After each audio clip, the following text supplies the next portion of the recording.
donc aujourd'hui le plaisir d'accueillir Luis Alvarez, Michel Colomb et Jean-Michel Morel qui vont nous parler de an empirical algorithm to forecast the evolution of the number of COVID-19 symptomatic patients after social distancing interventions. Très bien, donc Luis, la parole est à toi. Ok, merci beaucoup. Merci pour l'invitation. En fait, pour moi, c'est un plaisir et un honneur de participer à un séminaire dans le laboratoire de Louis Lyons. Parce qu'en fait, Louis Lyons, il a énormément aidé au développement des mathématiques appliquées en Espagne. Et en particulier, mon directeur de thèse, Ildefonso Díaz, a été un élève de Louis Lyons. J'ai fait une thèse en équation différentielle. Alors, pour moi, c'est vraiment un plaisir de participer dans ce séminaire de ce laboratoire de Louis Lyons. Ok, merci. En fait, oui?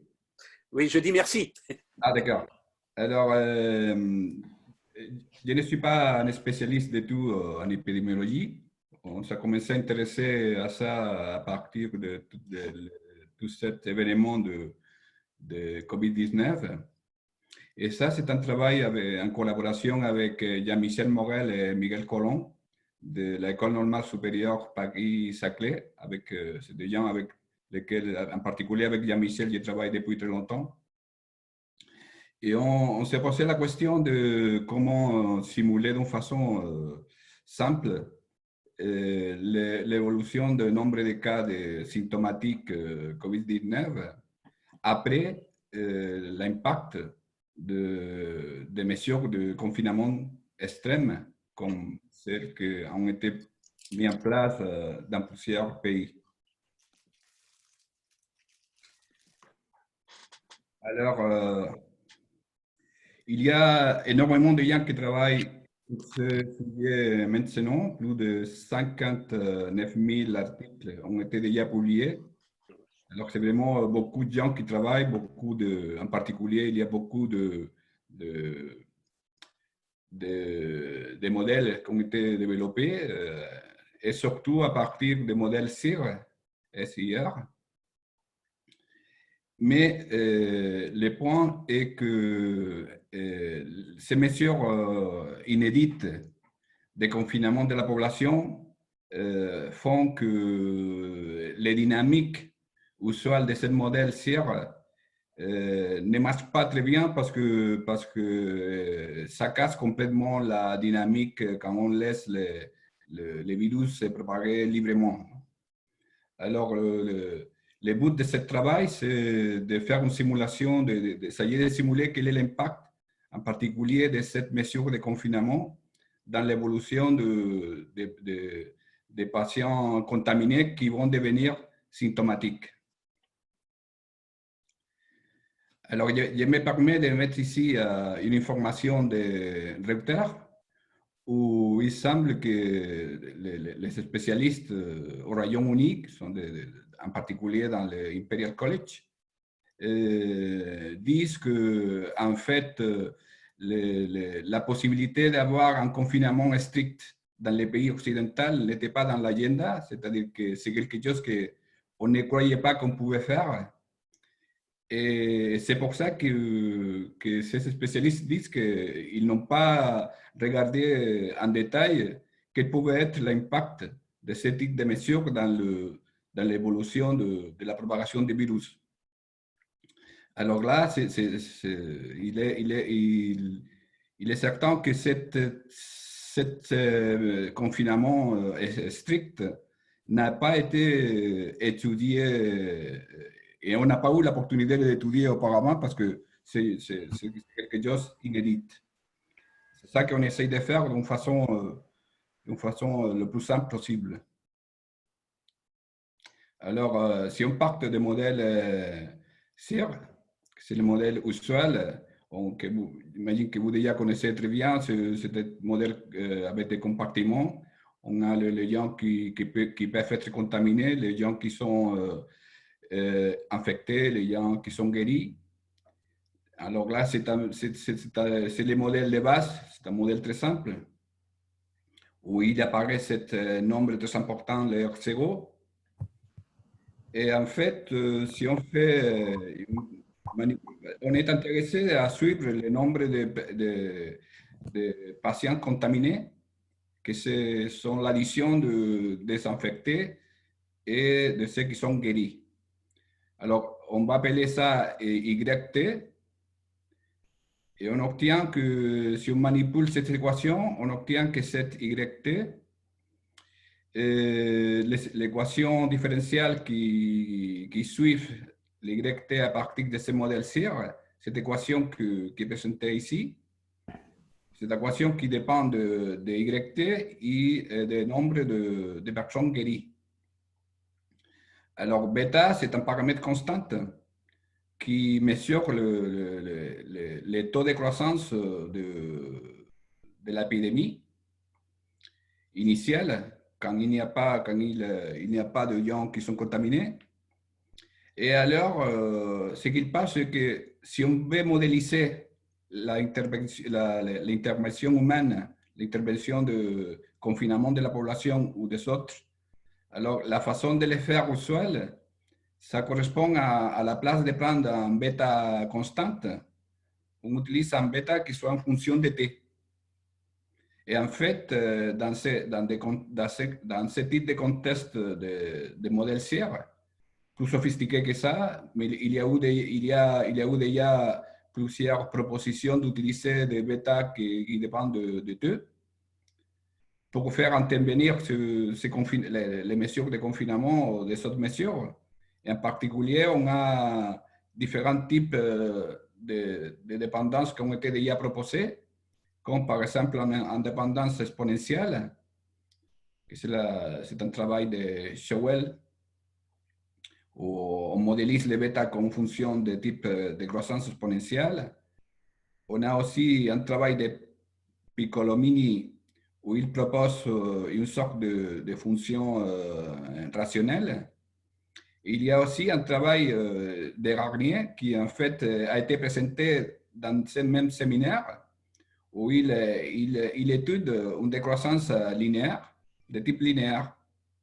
Et en fait, ce que nous faisons, c'est utiliser aussi ce type de décroissance, mais en ajoutant une petite puissance gamma pour donner plus pour pouvoir moduler un peu plus la façon dans laquelle le bêta-t décroît.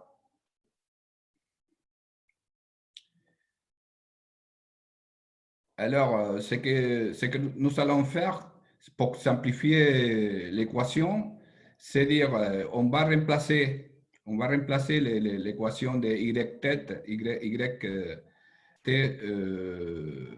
qui vient de modèle CIR on enlève les parties qui correspondent aux personnes guéries, c'est le RT. Alors, on peut faire ça si on assume qu'on est au début de l'épidémie, et alors le RT, c'est près de zéro.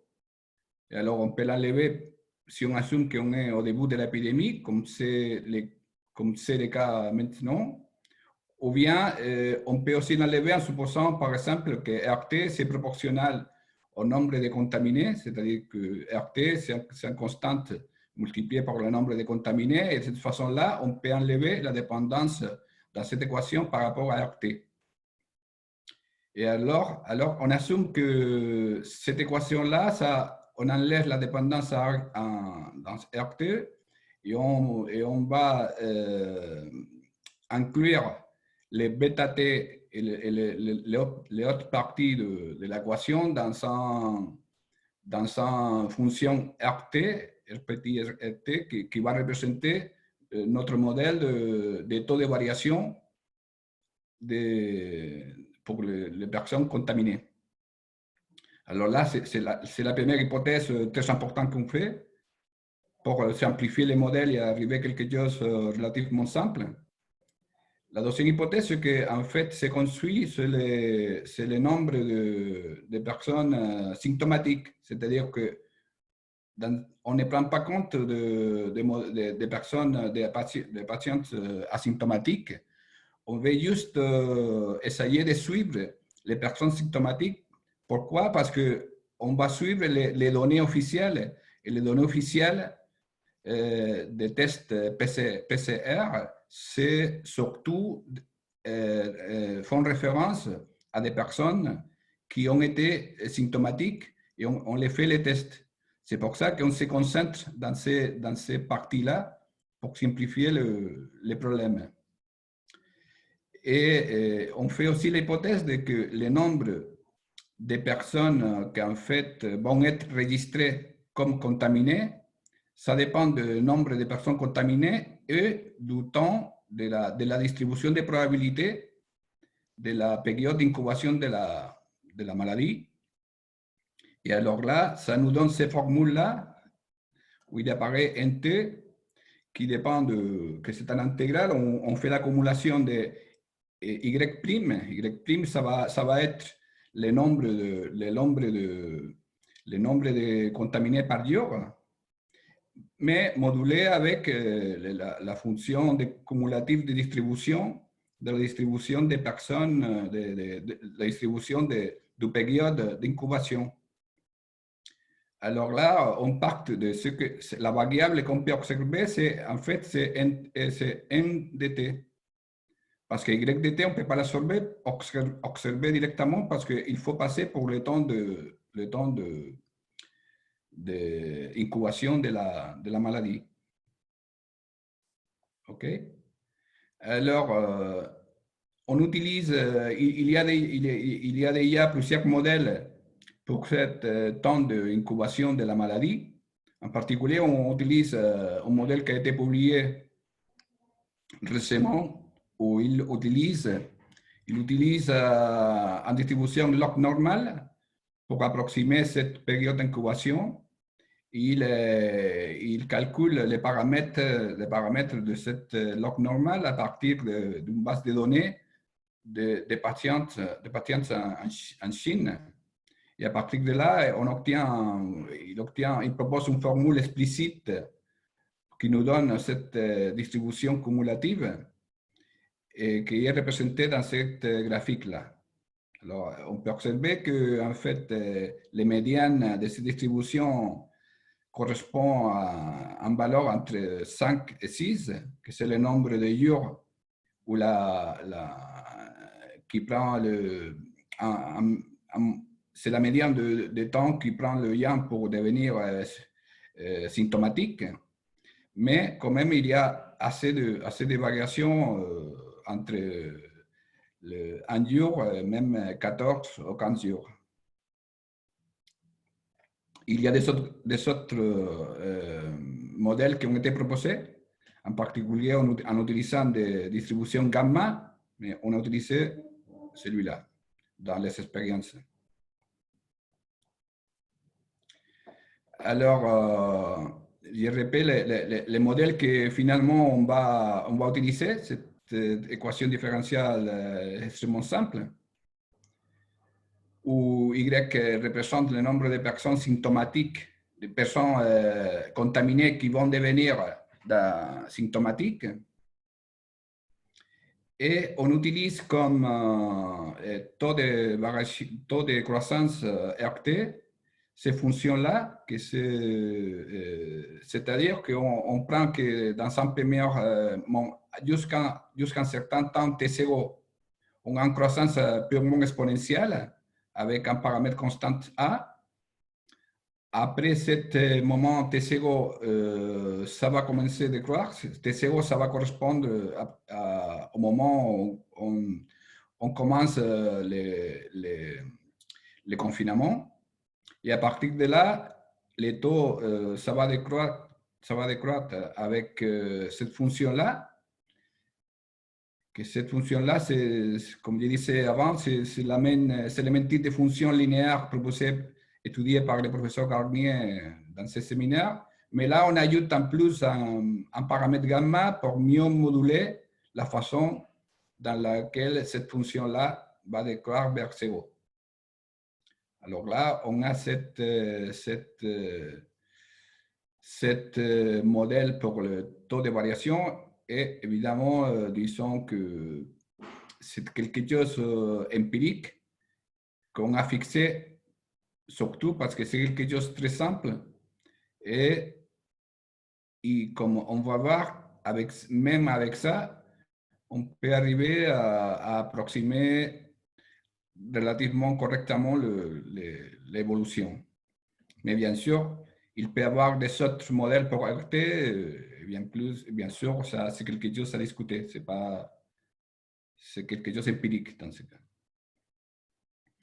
Alors, l'avantage de travailler avec cette équation aussi simple, c'est qu'on peut le résoudre explicitement et on obtient une solution explicite de la solution, ce qui vient donné par ça. Et alors là, en regardant la solution, on voit bien que l'état asymptotique, c'est immédiat, cette valeur-là, l'état asymptotique du nombre de contaminés. Et cet état asymptotique, on voit que les paramètres importants pour voir quel a été l'impact de cette mesure de confinement, c'est cette puissance-là, et cette puissance-là qui vient donner pour ce rapport qu'il y a ici. Alors, plus petite c'est ce facteur-là, ça veut dire que les mesures de confinement ont été, ont été plus effectives, au moins, en fonction de ces valeurs-là. Et en plus, on peut obtenir où se trouvent les pics. En utilisant ce modèle, les pics, ça va être le lieu où la fonction y' va avoir son maximum, c'est-à-dire les pics, c'est où le nombre de contaminés par jour devient maximal. Et alors là, on peut faire un calcul explicite et ça nous donne une formule pour les moments où la fonction prend les pics, les contaminés prennent les pics, qui vient donné par cette formule-là. Alors, initialement, on avait fait ce travail pour suivre le nombre de personnes contaminées symptomatiques, mais en fait, on peut faire les mêmes démarches pour suivre le nombre de décès.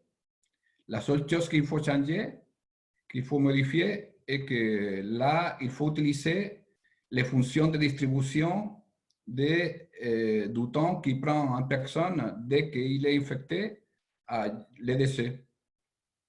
Alors, ça prend beaucoup plus de temps que devient symptomatique. Et là, il y a dans la littérature plusieurs possibilités de prendre pour cette distribution. Il y a une distribution proposée par l'Imperial College, où il utilise une mixture, combinaison de fonctions de distribution gamma. Et il y a aussi des propositions qui ont été faites à partir d'informations qui ont été données par le gouvernement espagnol. Et on voit bien qu'en fait, ils sont très différents. Et en plus, je pense qu'il n'y a pas encore une distribution expérimentale, disons, très convaincante, parce qu'en fait, il y a un phénomène qui a été réalisé, disons, dans un hôpital en France, qui suggère où il paraît qu'en fait, à niveau de décès, il y a des types de populations, de sous-populations, c'est-à-dire il y a un groupe qui vont décéder très rapidement, c'est-à-dire il y a 15% de sujets vont décéder dans les premiers jours après l'hospitalisation. Et il y a un autre groupe qui prend beaucoup plus de temps à décéder. Et on voit bien que ce type de modèle simple ne reflète pas ce type de comportement. Alors là, disons qu'en utilisant ce modèle de distribution et les mêmes approches, on peut essayer de suivre l'évolution du nombre de décès. Dans ce cas, YT va être, excusez-moi, dans ce cas, YT va être le nombre de contaminés qui vont décéder. C'est-à-dire que ce n'est pas le nombre de contaminés global, c'est juste le nombre de contaminés qui vont décéder. D'accord? Alors, pour faire l'estimation des paramètres, ce qu'on fait, c'est essayer de... En fait, les paramètres de cette équation sont les paramètres du modèle, les nombres initial de sujets donnés par C, et aussi disons, facteur de translation pour, disons, approximer les données au modèle normalisé qu'on a, on a décidé de le normaliser en partant de t égale 0, t 0, et alors là, il faut faire une translation de ce modèle pour le fixer aux données.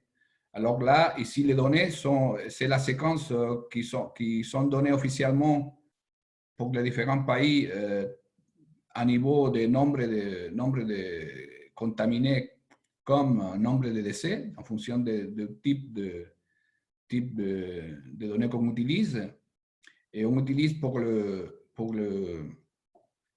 fixer les paramètres, on utilise, on minimise un erreur quadratique pour essayer de coller au mieux les données dt avec les modèles N. On utilise aussi des poids pour jouer un peu avec les poids qu'on met dans chaque donnée. Et ces poids-là, c'est en fonction de t qu'on peut fixer constante, égale 1, ou on peut jouer avec en fonction de si on veut mettre plus de poids au début de la série, c'est-à-dire si on veut que le modèle soit plus précis au début de la séquence, ou plus précis au final de la séquence, on peut jouer avec les poids qu'on met sur les données, hein, en utilisant par exemple on utilise cette formule pour les poids d'été. Et en général, on utilise initialement alpha égale 0, c'est-à-dire qu'on met les mêmes poids dans tous les points. Alors là, on les minimise en utilisant n'importe quelle méthode. Nous utilisons des méthodes type Newton-Raphson.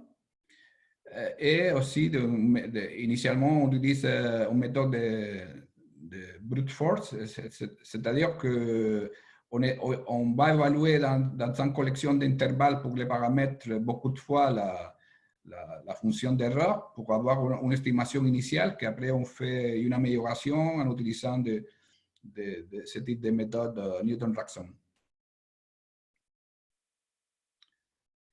Alors là, les données qu'on utilise normalement pour les expériments, on a réalisé qu'en fait, ils ne sont pas du tout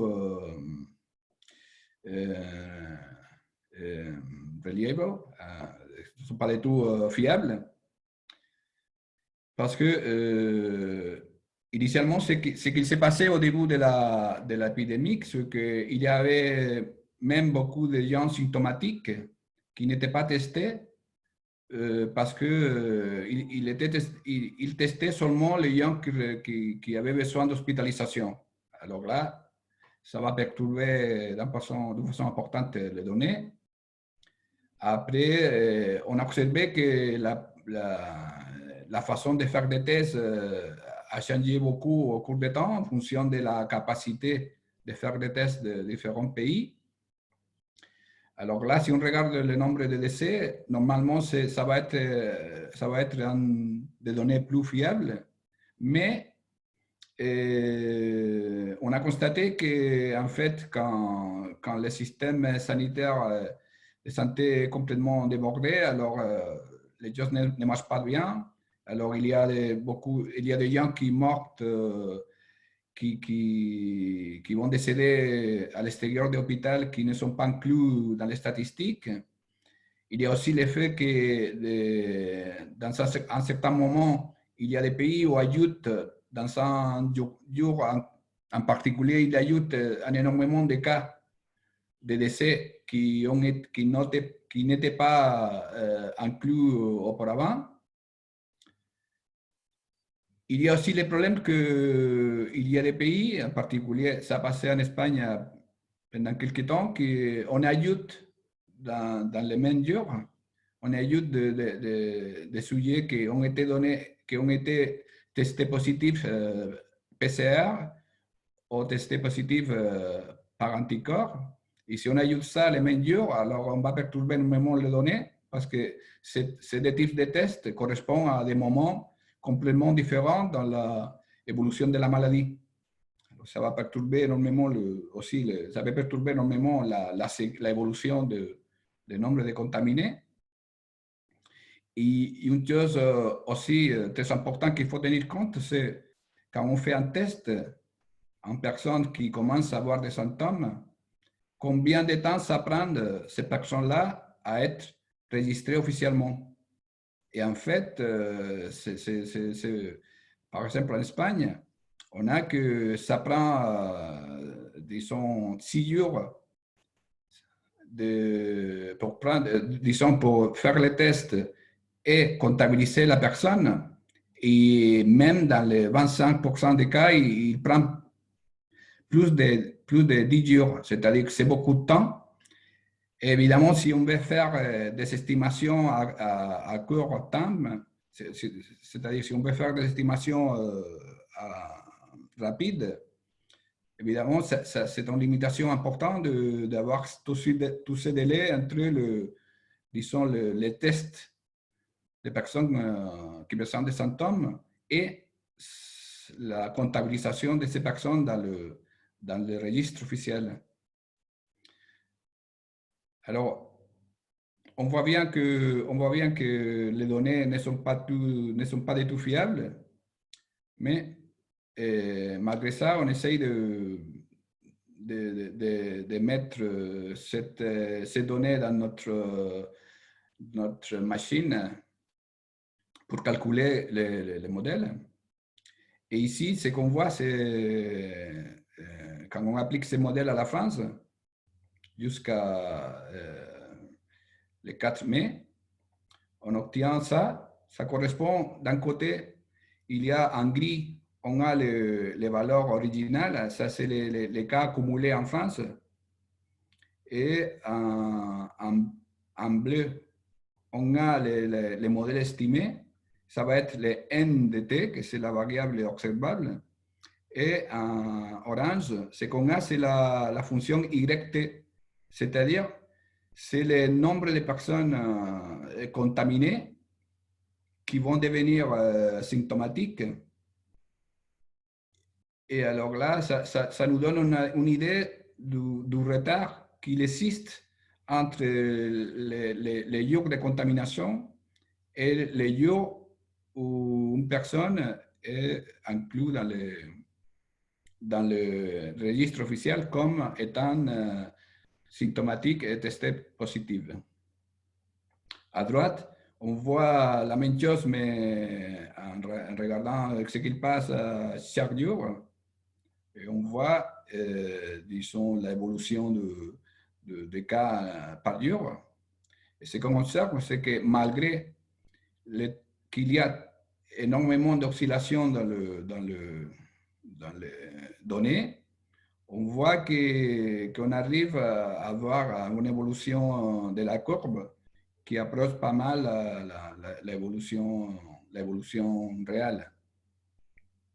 En fait, ici, on voit que la courbe originale, ça s'accroche pas mal à la courbe estimée. Et ça nous donne une idée de que la chose marche pas trop mal. ¿No? Alors, comment on peut vérifier, c'est-à-dire comment on peut dire que si ça marche bien ou pas? Pardon.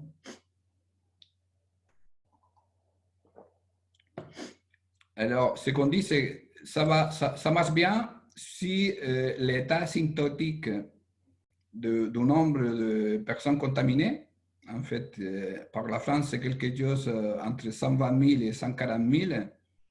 si ces données qu'on connaît, étant donné comment les modèles, il y a une formule pour l'estimer, on dit que le résultat est bon si cet état asymptotique, c'est quelque chose de stable au cours du temps. C'est-à-dire que quand on fait les calculs en utilisant différents nombres de jours, le résultat de cet état asymptotique, c'est stable. Et ça c'est un critère pour dire si l'estimation, c'est quelque chose de stable qui donne un résultat qui peut être fiable ou pas. Alors là, ici, ce qu'on voit, c'est l'évolution de l'état asymptotique, c'est-à-dire l'état asymptotique de nombre de contaminés qui vont tester positifs, qui vont être testés positifs en France, en les calculant la première fois jusqu'aux données jusqu'à le 4 avril, et on obtient les mêmes valeurs en utilisant les données jusqu'à chacun de ces jours-là. C'est-à-dire qu'ici, ça va être l'état asymptotique en calculant les valeurs jusqu'à le 18 avril. Alors, on voit bien qu'au début, ça a des oscillations qui sont produites normalement parce qu'on n'est pas encore très loin du début des confinements. Et après, on voit que ça se stabilise. Et cette stabilisation, c'est un bon signe de que le modèle va dans la bonne direction. Alors, si on regarde la même chose, mais pour les décès, alors là, on a que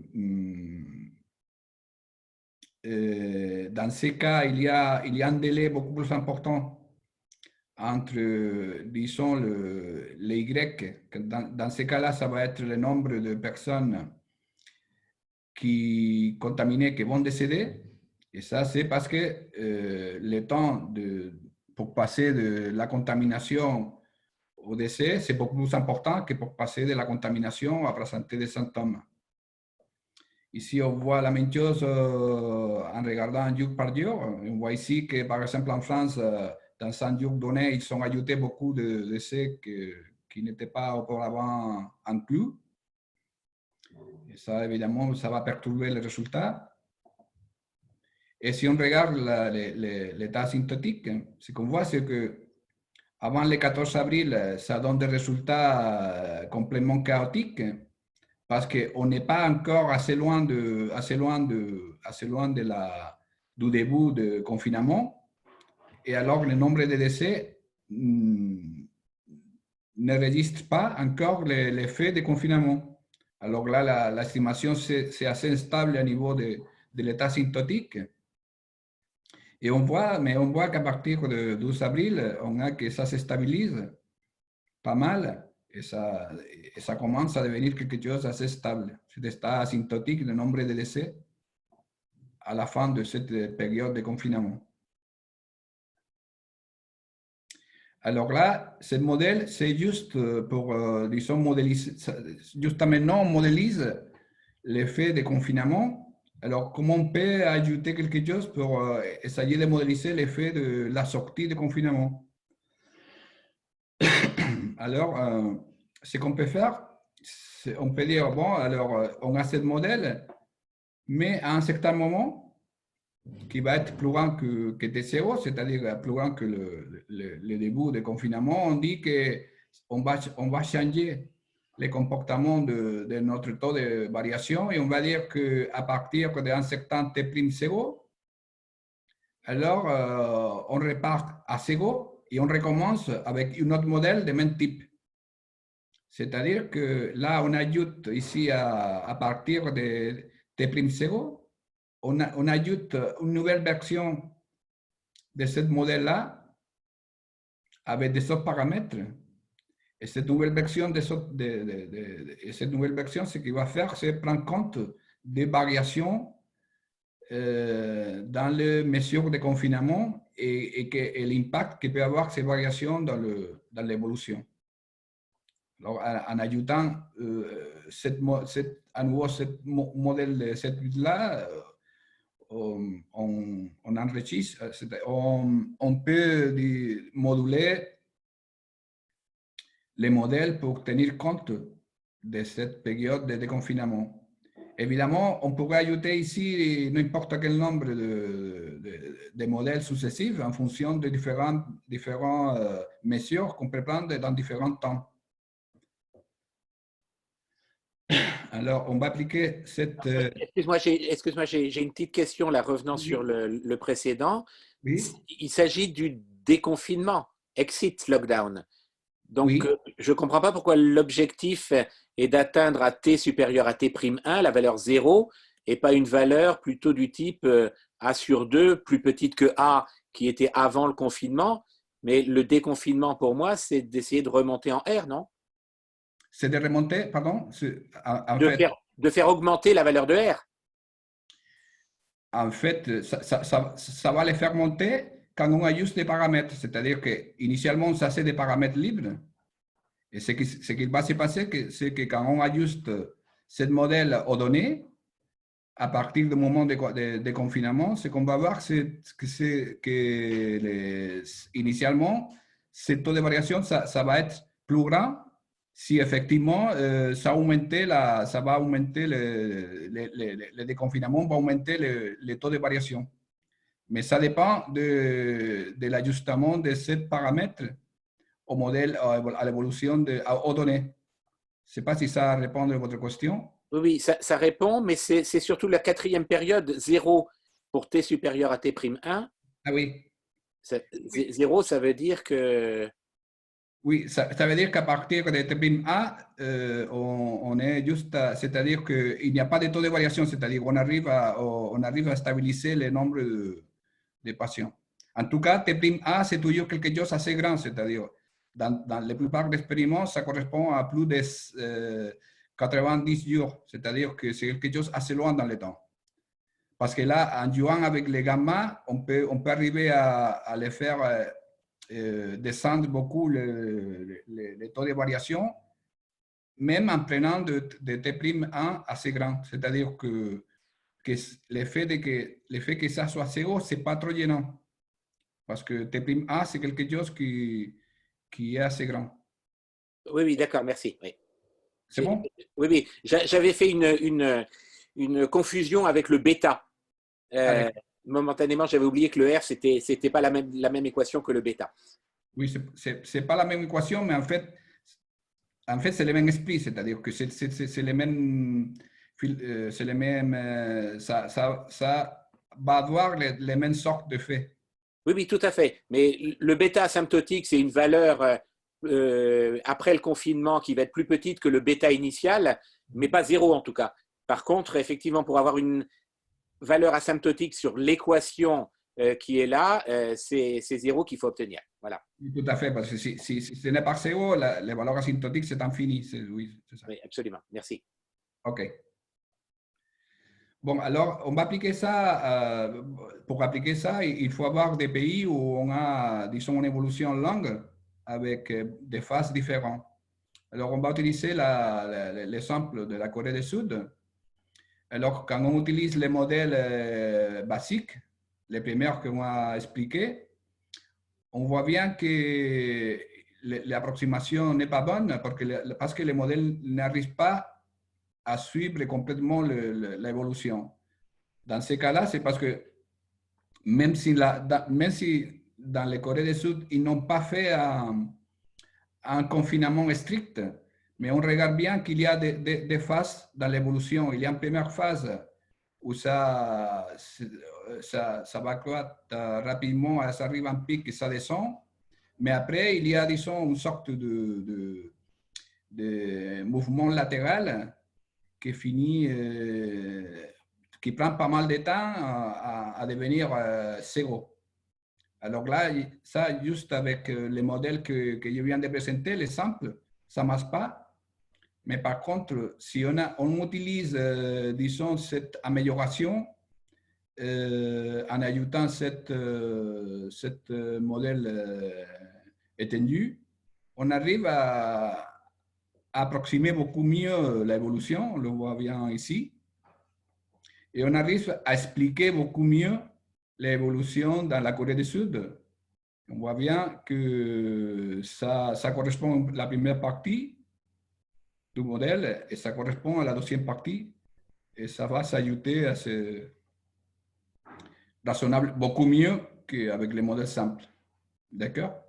Alors, dans beaucoup de pays, normalement, on peut avoir ces sortes d'évolutions, c'est-à-dire une première évolution de ce type-là, avec un pic clair et qui ça descend rapidement, et après, on va avoir des mouvements latéraux jusqu'à si on a de la chance, jusqu'à les contrôler et finir.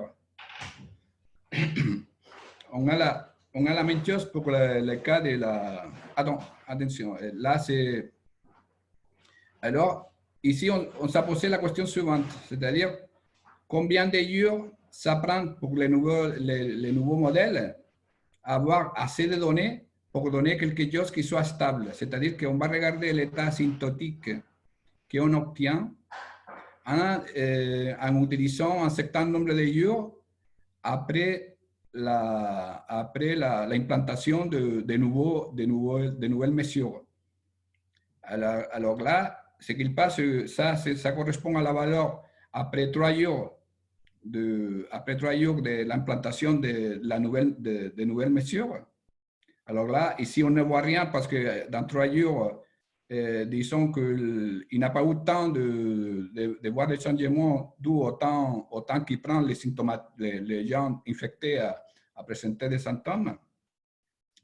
Après, il y a un jour entre 7 et 9 où il y a, disons, ça oscille complètement. C'est parce que là, dans ces moments-là, les données commencent à avoir, disons, information suffisante pour commencer à estimer, à avoir connaissance de ce qui s'est passé dans les jours de déconfinement. Et à partir de 9 jours, on voit que ça se stabilise. Ça se stabilise beaucoup plus. C'est-à-dire que ça veut dire qu'il faut au moins 9 jours après les dates de déconfinement pour avoir que les modèles prennent compte des nouvelles mesures qui ont été prises. C'est-à-dire que c'est au minimum, je pense que c'est 9 jours et ça c'est pour avoir, disons, dans les modèles, informations suffisantes pour, disons, pouvoir regarder quel pourrait être l'impact de cette nouvelle mesure dans l'évolution. Alors là, ici, c'est la même chose pour l'Italie, mais pour des raisons différentes. C'est-à-dire, ici, on a le modèle initial, le modèle basique, qu'on voit bien que le modèle a été déplacé. Parce que dans l'Italie, ce qui s'est passé, c'est qu'ici, ils sont arrivés ici à une sorte de stabilisation initiale. Parce qu'en fait, dans l'Italie, le confinement a été fait par étapes. Ils ont commencé par la Lombardie, mais ils ont pris pas mal de temps à l'étendre des autres parties du pays. Alors, ça donne un résultat de ne pas avoir un pic clair. En plus, après, ça descend très rapidement. Et avec les modèles basiques, on n'arrive pas à expliquer correctement tous les procès du début à la fin, à maintenant, aujourd'hui, non? Mais si on utilise le modèle étendu, on arrive à avoir une approximation meilleure de l'évolution en prenant compte de cette particularité de l'Italie. Alors là, pour conclure cette première partie, disons que là, ce qu'on essayait de faire, c'est de simuler l'impact directement de cette mesure de confinement ou de confinement de l'évolution, en supposant que cette mesure gouverne l'évolution des personnes contaminées à la place de modèles plus complexes comme le modèle SIR. Alors, c'est un modèle global, c'est-à-dire qu'on regarde tout ce qui passe dès le début de l'épidémie jusqu'à maintenant. Alors là, l'effet d'être global, ça peut nous donner, disons, une vision globale de l'évolution, même si les données ne sont pas du tout fiables. Et en fait, on croit que c'est la simplicité des modèles qui permet, en quelque sorte, d'obtenir quelque chose de cohérent malgré la manque de fiabilité des données. Et aussi, les modèles étendus pourraient être utiles pour mesurer quel serait l'impact à court terme des mesures de confinement. Alors là, on a utilisé les possibilités de logiciels de créer des démos en ligne du journal IPOL, dans l'équipe de Jean-Michel Morel. Et ce qu'on va faire là, je vais vous montrer rapidement comment ça marche.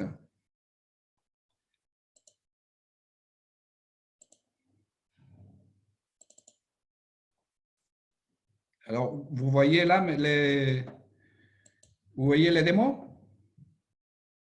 Oui, oui, tout à fait, oui. D'accord. Bon, alors là, ce qu'on a fait, c'est qu'on a implémenté le modèle basique.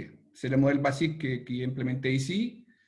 Alors là, on a, disons, une base de données d'informations du nombre de contaminés et nombre de décès par pays qui est actualisé régulièrement à partir d'un centre de base de données.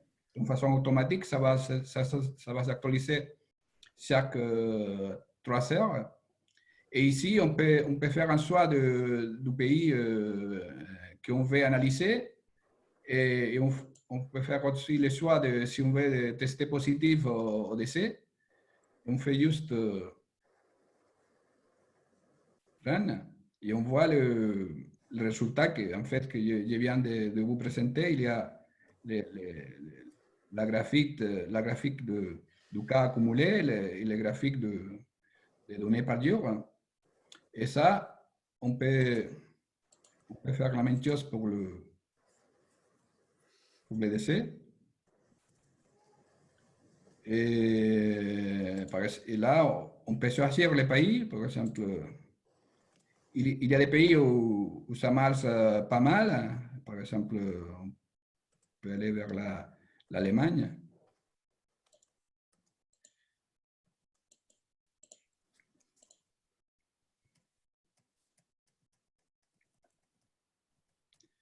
Et on voit bien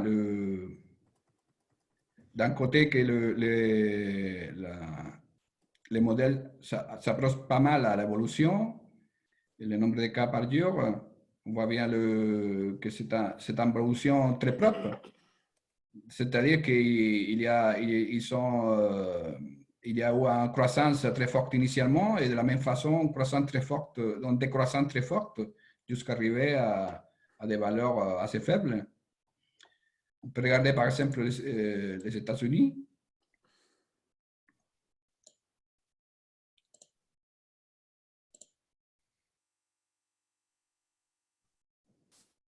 Là, comme vous savez, là maintenant, disons que il y a certains États qui font des confinements, des autres qui ne font pas. Il y a des États qui essayent de sortir très rapidement des confinements. Et alors là, on a ça nous donne, disons, ce type de comportement où il y a un déplacement latéral très fort du nombre de cas par jour. Et là, dans ces cas-là, disons qu'on attend que notre modèle ne s'approche pas aussi bien. On voit certaines parties où ça ne colle pas très bien. Et c'est dû juste à là, effectivement, il faut utiliser des modèles plus complexes, comme le modèle étendu, pour bien expliquer les comportements dans ces cas. Ou, par exemple, pour finir, le Royaume-Uni.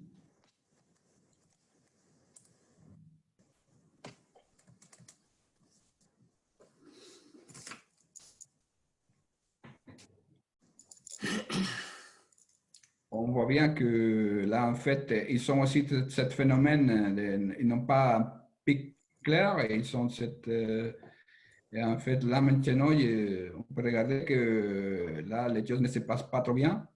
Parce qu'il y a ici, ils n'ont pas encore arrivé à faire baisser le nombre de cas par jour. Si on regarde le nombre de décès,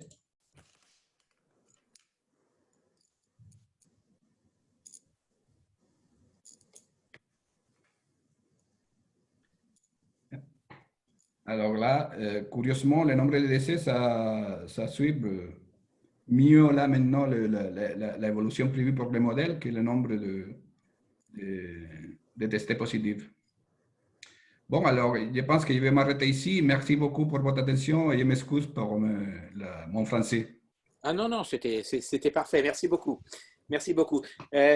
Tant qu'on est ici, on peut revenir à l'Allemagne, puisque donc il y a quelques jours, au niveau de l'Allemagne, au niveau des morts, il disait qu'il y avait une remontée. On va voir ça. Au niveau de l'Allemagne. Germany.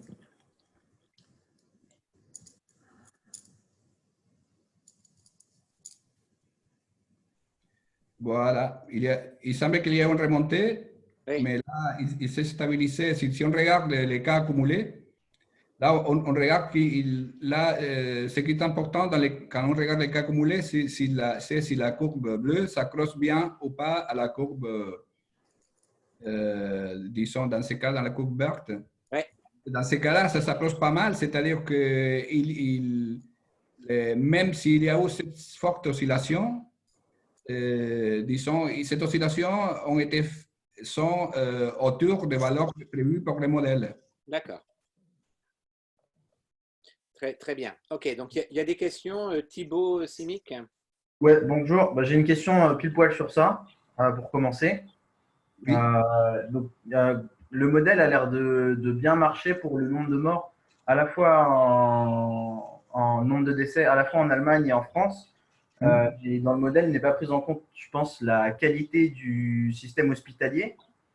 Et Oui. comment est-ce que ça marche bien à la fois pour l'Allemagne et la France, alors qu'ils ont eu des contaminations en termes de contaminés symptomatiques similaires, mais un nombre de décès complètement différent?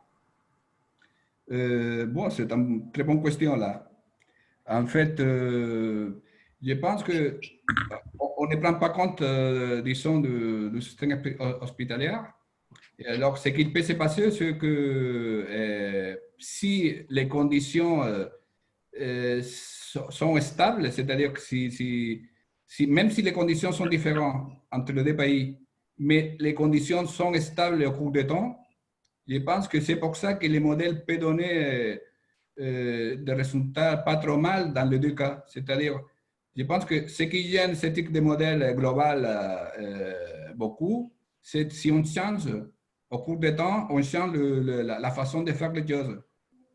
Ouais, Mais j'ai l'impression que ça permet de dire qu'un bon système hospitalier est capable de rendre indépendant, enfin de découpler le nombre de cas asymptomatiques du nombre de morts dans les équations.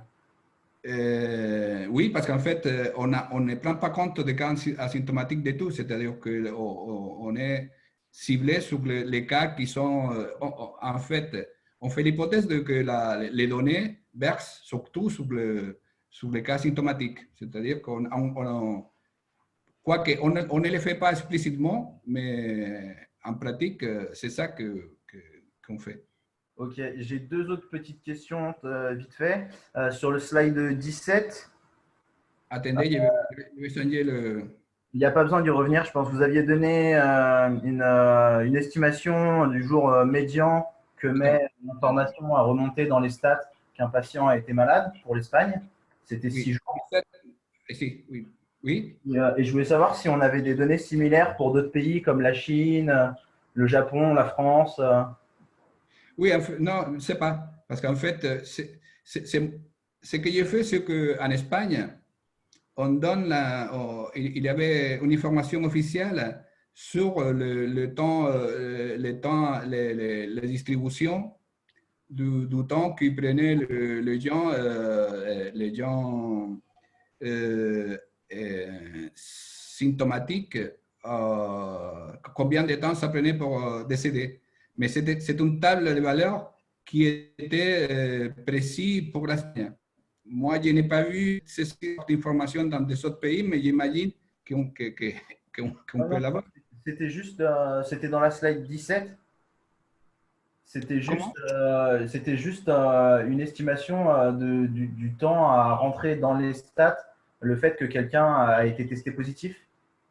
Non, Transparence 17. 17. ici, les données pour l'Espagne, c'était le temps qu'une personne symptomatique, le temps qu'il prend une personne symptomatique pour décéder, à partir du temps où il présente des symptômes. Il me semblait que c'était une autre information qu'il y avait dans le slide 17. Pardon? Il faudrait aller au slide 17. Ah, 17. Ah, pardon. Moi, je ne vois pas le nombre de... Ça, c'est 11. 12, 13, 15, 16, 17. 19 là. Oh, oh. Ah. Ici? Non, avant, voilà. Voilà. In Spain, this time is distributed with a median of 6 days. Oui. Ça, c'était le temps médian. Pardon, je me suis trompé complètement. J'ai parlé d'une chose complètement différente. Ça, c'est le temps qu'en Espagne, ça prend le temps qu'il prend une personne contaminée dès qu'il présente des symptômes ou il est inclus dans les registres officiels. Oui, et du coup, est-ce Alors, que vous avez des données similaires pour d'autres pays, pour la France, pour les pays d'Asie?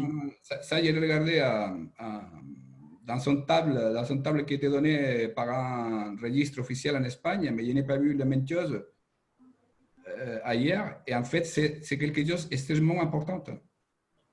C'est extrêmement important de minimiser les temps entre qu'une personne devient symptomatique et l'inclusion de cette personne dans le...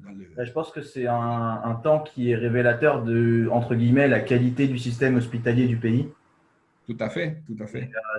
Ça revenait à la question que je posais avant. Et la dernière question, c'était sur le slide 12. Donc, dans le slide 12, si on y regarde, Je ne vois pas les nombres de 12. 13, encore un. Voilà. Ici? Voilà, celui-là. Donc, si je me rappelle bien mes cours de licence, mais il faut vraiment rafraîchir vraiment là-dessus. Donc ça, c'est une EDO qui pose pas de problème. La connaissance des conditions initiales pose pas trop de problème. Pourtant, les médecins ont l'air d'insister beaucoup sur la connaissance du patient zéro et notamment la date à laquelle il est arrivé dans la population. Est-ce que vous pourriez détailler là-dessus? Et une deuxième question sur ce truc-là, c'est que vous aviez déjà un peu répondu à la question.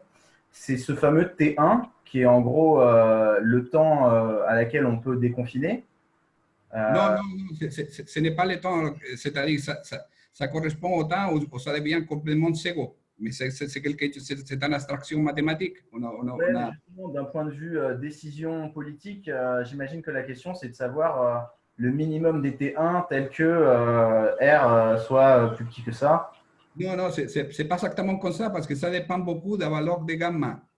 Parce que même si T1 c'est assez grand, si vous savez que gamma il est aussi grand, alors ce qu'il passe, c'est que ça va devenir presque zéro très rapidement, même si T1 c'est grand.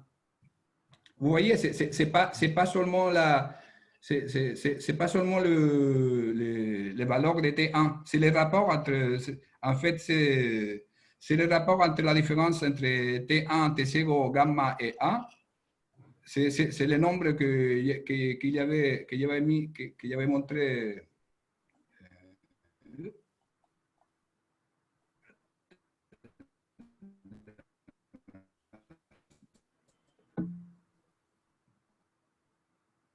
C'est le moment où peut déconfiner. Il faut tenir compte aussi du gamma.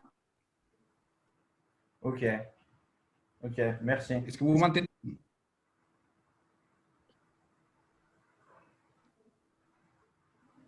Oui, Jean-Michel, tu avais une question ou une intervention? Non, j'avais juste levé la main pour faire un commentaire, mais c'est depuis longtemps passé. Ah, pardon, Je- excuse-moi. Si tu me laisses la parole, j'en profiterai pour dire, comme ce que je te disais au début, mais probablement tout le monde n'a pas entendu, c'est qu'on a monté donc, dans le journal en ligne IPOL donc ce système qui permet de faire tourner des algorithmes sur des données journalières. Et donc, tous les algorithmes qui analysent des données journalières ou des algorithmes qui permettent de faire des simulations, hein, donc, ce sont bienvenus. On s'engage à les mettre en ligne le plus vite possible pour que le public puisse avoir accès à ces données sous une forme analysée mathématiquement. Hein. Donc, dans le même format que ce qu'on a fait avec Louis et Miguel Colomb. Et je pense que c'est assez important le timing. Il ne faut pas que ce soit fait dans 3 mois, c'est maintenant que ça intéresse tout le monde. Ouais. Oui, je pense que c'est une initiative tout à fait importante. Et donc là, automatiquement, les nouvelles données sont nourries à travers d'un site de référence. Oui, absolument. Par exemple, si quelqu'un veut mettre une évaluation du taux journalier de contamination ou quelqu'un veut faire un système de simulation de déconfinement avec des paramètres ajustables pour tester des hypothèses, c'est typiquement de type de choses très faciles, enfin, qui nous est facile de mettre en ligne. Il suffit que les auteurs nous passent la description de l'algorithme. Dans le format, la description de l'algorithme, c'est une description détaillée de l'algorithme pour qu'on sache exactement ce qui se passe. Et puis, évidemment, le code et en interaction avec les auteurs, on le mettra en ligne le plus vite possible. Et on le mettra sur des données. D'accord. Et les données que vous rentrez automatiquement sont récupérées auprès de quel site? Pour l'instant, tu peux montrer, Louis, c'est un peu plus haut. Oui, c'est ça. C'est le European Center for Disease Prevention. Ah oui. D'accord, très bien. OK. Mais ça n'empêche pas d'en essayer d'autres. Si quelqu'un vient et nous dit qu'il en veut d'autres, on peut voir comment on peut se connecter aussi et les récupérer automatiquement. Voilà. D'accord. En tout cas, on peut aussi introduire notre propre donnée. C'est-à-dire qu'il y a ici, il y a une option où on peut ajouter notre propre donnée, par exemple, dans la région Île-de-France, dans un lieu particulier. On peut ajouter des données qui ne sont pas dans ces bases de données. Oui, il suffit de mettre un fichier texte avec la liste des valeurs observées. Par exemple, série temporelle, un fichier texte peut être analysé automatiquement, donc directement. D'accord, OK. Mais ce qui est intéressant éventuellement, c'est qu'effectivement, d'avoir automatiquement le lien avec les données venant d'un site officiel permet d'avoir une suite des prévisions qui, du coup, ne sont pas figées, mais du coup, peuvent être utilisées tous les jours et nourries par des nouvelles données. Tout à fait, oui. Parce que les gens, en fait, sont intéressés de voir chaque jour ce qui se passe. Absolument, oui. Tahar Boulmezaout, tu avais une question? Il faut ouvrir ton micro. Voilà. Pardon, j'ai fait. Vous m'entendez? Oui, tout à fait. Ouais. Ah oui, super. Donc, j'avais juste une question justement à Jean-Michel. Quand on envoie le programme, il fallait réécrire après ou... Comment ça le réécrire? Non, disons, si ton programme marche et qu'il est, donc ce qu'il faut, c'est qu'on puisse le faire tourner, qu'on puisse vérifier qu'on peut le faire tourner d'abord D'accord. Après, pour les publications IPOL, on demande aux auteurs, pour publier, j'entends, on demande, pour faire un préprint, on demande une description de l'algorithme assez détaillée pour que les gens savent ce qu'ils consomment. Mais bon, par exemple, ton article que j'ai lu, il contient tout ce qu'il faut. Hein. Donc, ton article peut faire un petit article IPOL. C'est des articles d'implémentation qui décrivent ce qui est implémenté. Et puis voilà, et on le met en ligne. D'accord. Moi, je vais juste dire autre chose, Yvan. C'est juste pour Thibaut tout à l'heure qui disait est-ce qu'il y a des données sur d'autres pays. J'ai mis sur le chat un article qui donne des données sur la course clinique en Chine, par exemple, qui me paraît sérieux comme article. Donc, je l'ai mis sur le chat. un peu sur le temps, par exemple, entre l'infection, l'apparition des symptômes, et puis l'hospitalisation, l'admission en soins intensifs, le décès, etc. Tous ces délais-là, bon, en moyenne déjà, et puis il y a peut-être aussi un peu plus que ça comme information à l'intérieur. OK. J'ai mis dans le chat à droite. Oui, oui, je l'ai vu, il sera visible sur le film. Merci. D'autres questions? Personne ne lève la main pour le moment. Moi, j'en avais une dans le modèle étendu, là. Donc, bon, déjà dans le modèle initial, il y a un temps T1, T0. T0, c'est vraiment le temps où le confinement arrive. Ensuite, il y a le temps T'1. Donc, comment sont choisis ces temps-là? Donc, T0, T1, T'1. Bon, ils sont des paramètres du modèle. C'est-à-dire que, mais il faut faire attention, comme je disais avant, c'est-à-dire que on peut penser que les paramètres T1 et T'1 sont très importants parce que c'est les moments où ça devient zéro le taux de croissance. Oui. Mais en fait, avec les paramètres gamma, normalement, ce qu'on a, c'est que l'estimation donne de T1 assez grande, c'est-à-dire plus grand que 90 jours, mais avec des gamma assez grands aussi, et ça nous donne un déclenchement assez rapide. C'est-à-dire que tous ces paramètres sont estimés automatiquement à partir des données. Oui. Mais je vais insister que les valeurs de T1, ce n'est pas aussi important. C'est la relation entre gamma et T1 moins T0 qui est vraiment importante. Qui est importante, oui. Mais T0, c'est le début du confinement. T0, c'est le confinement. Et T'0, c'est le temps du début du déconfinement, c'est ça?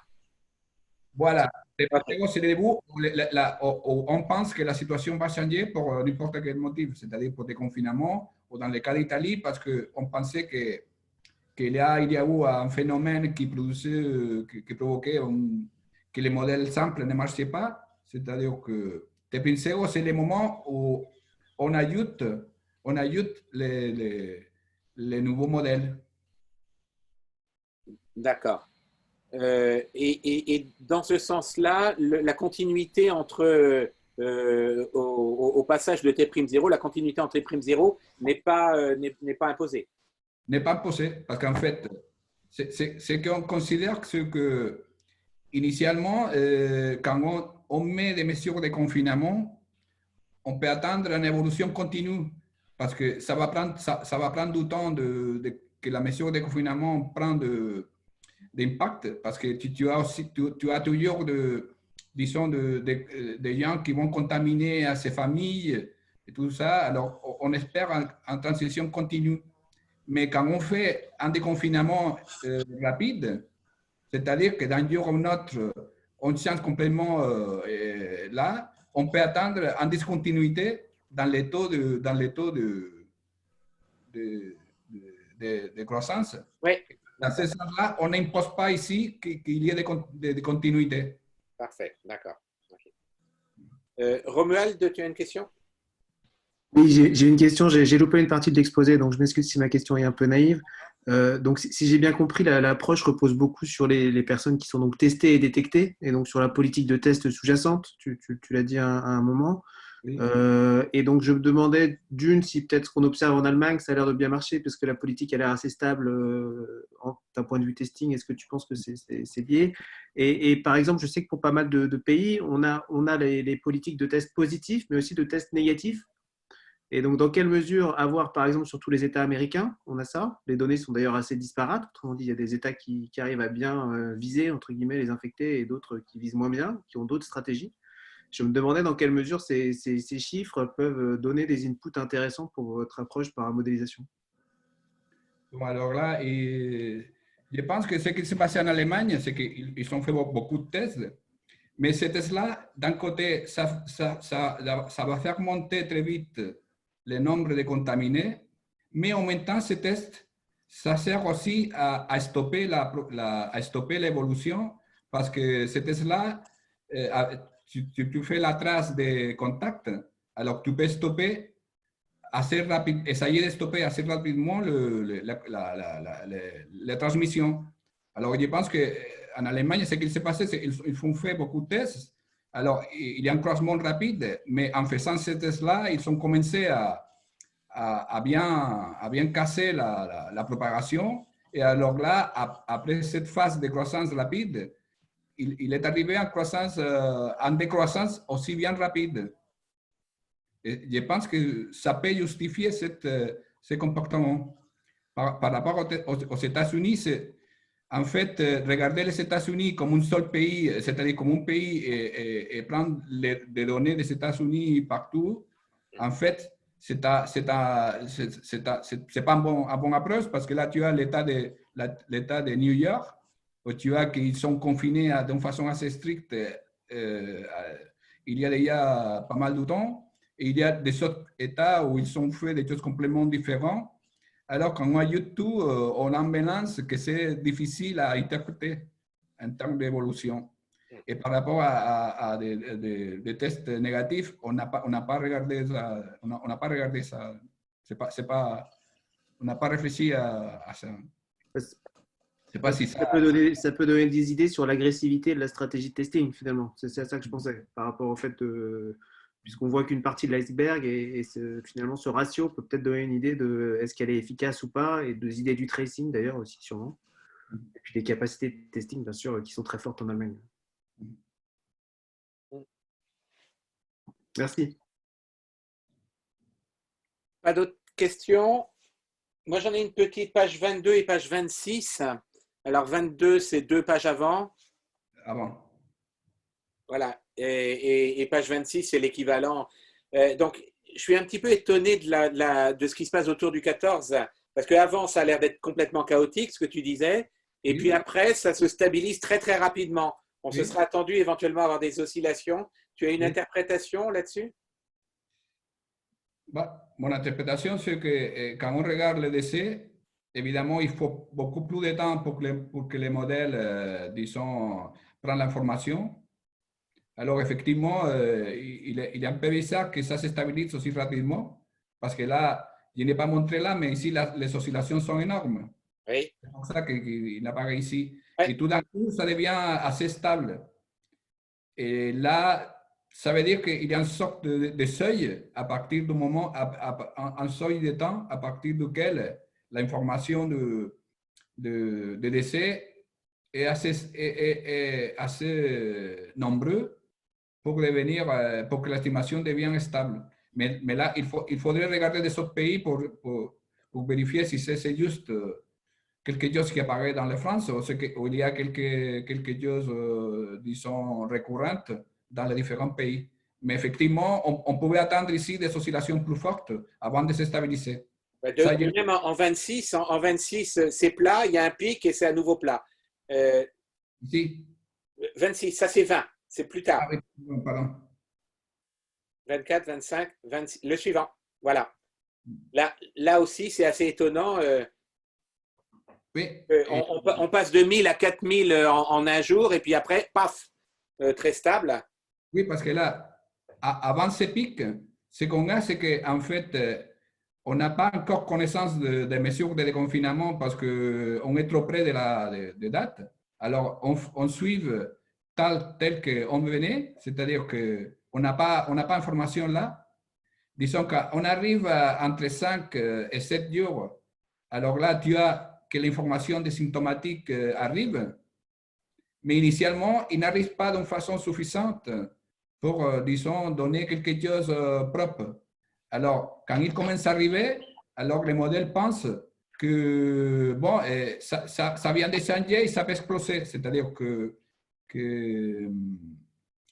cette variation n'est pas bien maîtrisée par les modèles parce que c'est juste l'interface entre le temps avant qu'il n'y avait pas assez d'informations des patients symptomatiques et après quand on a suffisamment d'informations pour commencer à avoir quelque chose d'utile. Et alors, effectivement, c'est un peu la même chose. Pourquoi il y a un pic aussi clair? Oui. On pouvait attendre après des oscillations, mais ici, dans ce cas-là, on ne l'a pas. Je n'ai pas une réponse claire à ces questions-là. C'est très intéressant, sans doute. Je n'ai pas une question, je n'ai pas une réponse pour justifier ces comportements. D'accord, très bien. Stéphane Zaleski. Oui, j'ai une question. Ma question concerne la slide numéro vers la fin sur l'Italie, la slide numéro 27. Je m'excuse, je n'ai pas assisté à l'exposé, donc j'arrive un peu à la dernière minute, mais si je peux me poser une question. Oui, c'est celle-là, c'est la 27 là, oui. Voilà, sur la 27, on voit qu'il y a un comportement avec une sorte de rupture de continuité sur la courbe orange. Est-ce que vous avez des explications pour cela? Vous voulez dire, parce que là, en fait, on fait une comparaison entre en utilisant un modèle simple et un modèle plus sophistiqué. Oui. Et alors, dans la partie supérieure, ce qu'on a, c'est quand on utilise un modèle simple qui n'arrive pas à bien expliquer les comportements. Oui. Parce que dans le cas d'Italie, c'est un peu particulier parce qu'ils ont eu ce comportement dû probablement au fait que le confinement en Italie a été par étapes, c'est-à-dire qu'ils ont commencé par la Lombardie, après ils ont mis quelques temps pour l'étendre. Après, ça correspond à ces parties-là. Après, il y a eu une forte descente. Et après, ils sont remontés. Alors là, on ne peut pas l'expliquer avec notre modèle parce que notre modèle n'arrive pas à suivre toute cette évolution. Et alors là, ce qu'on a fait ici, c'est ajouter, disons, on va dire, bon, ici, à ce niveau-là, il s'est passé quelque chose. C'est-à-dire qu'il y a un changement dans le comportement du modèle. Et on ajoute, alors, on dit ici, on va introduire, disons, un nouvel facteur pour essayer de mieux approximer l'évolution. Et c'est ça qu'on fait ici. C'est-à-dire, ici, c'est un modèle simple. Et ici, c'est un modèle un peu plus complexe, qu'on appelle le modèle étendu. On ajoute la possibilité de changer à n'importe quel moment les comportements. Et T0', dans ce cas-là, est un paramètre fité ou c'est vous qui l'avez décidé? Ici, c'est décidé pour nous. C'est-à-dire que là, ici, on dit, bon, ici, il se passe quelque chose. Et ici, on dit que ici… Le 3 avril? Oui, le 3 avril. Ça, pour nous, ça va être le T'0. C'est-à-dire que c'est quand on décide qu'il s'est passé quelque chose qu'il faut tenir en compte pour l'évolution suivante. Parce qu'à la limite, vous auriez pu aussi rendre ça comme un paramètre libre et optimiser dessus. Tout à fait, tout à fait. On peut le faire aussi, mais disons que normalement, dans la période de confinement, on a une date précise où on change les conditions. Alors, on a joué un peu avec ça, c'est-à-dire qu'on connaît les dates. Et plus on connaît les dates, plus stable c'est aussi le comportement du modèle. Oui, bien sûr. Et c'est ça, ici, on l'a mis à la main. C'est-à-dire, on a mis ici, attention, ici, je vais mettre qu'il s'est passé quelque chose, il faut le tenir en compte pour l'évolution. Très bien, merci. D'autres questions? Bon, eh bien, on va pouvoir arrêter. Merci beaucoup, non pas Laura, mais Louis, pour l'exposé et surtout la partie discussion derrière qui a été très intéressante. Bon, merci beaucoup pour l'invitation. Hein. Je vous en prie. Et donc, la semaine prochaine, on a deux exposés, donc Stéphane Zaleski et donc Tahar Boulmezamoud qui a accepté de changer un petit peu et de remplacer l'exposé de Stéphane Gobert, Stéphane étant pas tout à fait prêt encore pour présenter ses résultats puisqu'il attend que le papier soit fait. Très bien, donc je vous souhaite un bon 8 mai et un bon début de déconfinement. Le 11, ça va être la fête, on va avoir une discontinuité totale dans le comportement de R2T et ce sera intéressant de voir comment ça se passe. Protégez-vous quand même et à très bientôt. Au revoir. Merci. Merci, au revoir. revoir.